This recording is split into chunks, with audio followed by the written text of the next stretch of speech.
Hello everyone, তোমরা তো জানোই আমরা অনুকূল ঠাকুরের দীক্ষিত। আজকে তাল নবমী, ভাদ্র মাসের শেষ রোববার। ঠাকুরের জন্য তালের লুচি ও তালের বড়া বানিয়ে আমরা ভোগ নিবেদন করি।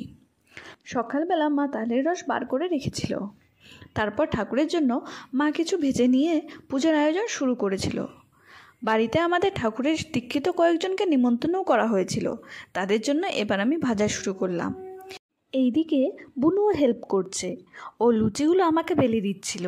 আমাদের বাড়িতে আমরা সবাই টুকটাক কাজ করেই থাকি। ও তোমাদের তো একটা কথা বলাই হয়নি, ভাদ্র মাস শেষ হতে যেহেতু আর কয়েকটা দিন বাকি, তাই মামির হাতে ভাত খেতে আমাদের বাড়িতেও চলে এসেছিল আমার শাশুড়িমার ভাগ্না ভাগ্নি।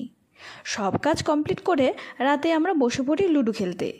মাঝে মাঝে মোবাইলটাকে একটু দূরে রেখে সবার সাথে টাইম স্পেন্ড করতে ভালোই লাগে।